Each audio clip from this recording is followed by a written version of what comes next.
wanted to ask you about your choices in your practice in relation to the idea of awareness. The underpinning for the individual who participates in your practice is something you talked about of the unfolding possibilities that lead to this idea of reaction and response. And that was really fundamental when we talked last night. So if you could talk to us a bit about that. Okay.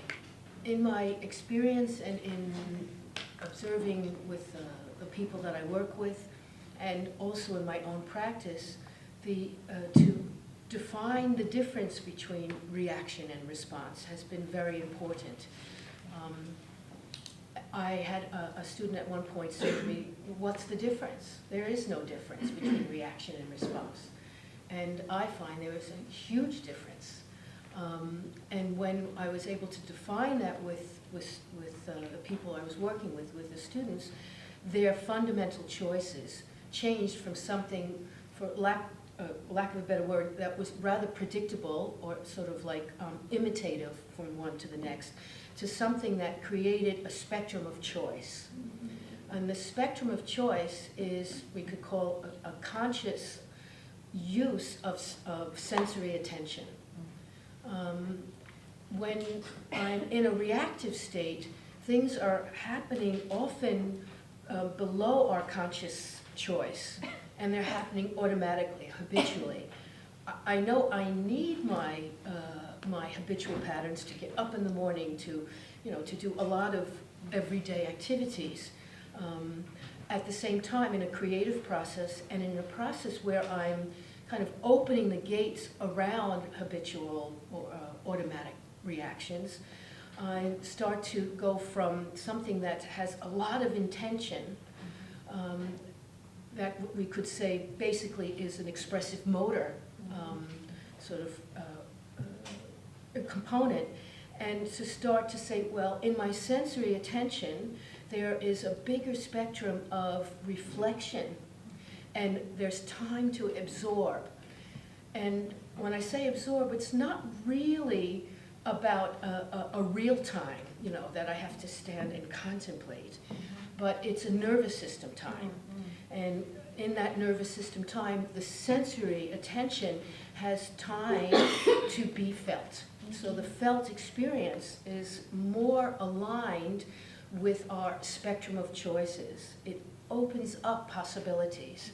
It starts relating to the moment you're in, where you're connecting the inner experience and the outer experience as a dialogue, as an interaction.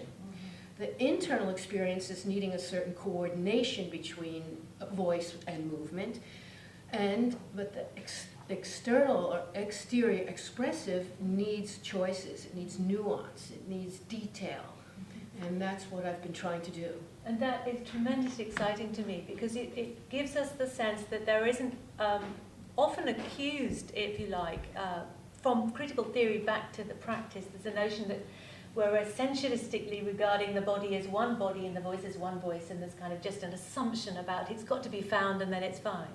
When this model actually gives us a whole different way of thinking about the notion of what is interior and the choices that are made from a sensory awareness, a growing perception that is not going to be the same, but there is something we can talk about that we have, all of us have available. There's something of the democratic notion of that. There's something we can generalize about and yet also deal with the individual. And I think that's the complexity here that is beautiful. There's an answer here that we can sort of go back to critical theory and say, well, we're not assuming there is no right for the individual here. We're not assuming there's no right of resistance, because there is a right. There's a right in a creativity, a form, and I think that was the important thing that came from our discussion from your work.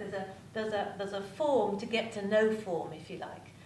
And creating physical practices, vocal practices, movement and voice practices, and also essentially body work practices, so that the individual has a chance to perceive within their own history, their own body structure, and their own perceptions. In the expressive side, there becomes a kind of realm of understanding that gives people a way to dialogue with each other. That's it, yes. And that dialogue is something that's allowing the outer expression to be very rich with observation and nuance and the dexterity of choice, so that you know, there's a commonality, but there's still in the body the personality and how each of us is perceiving.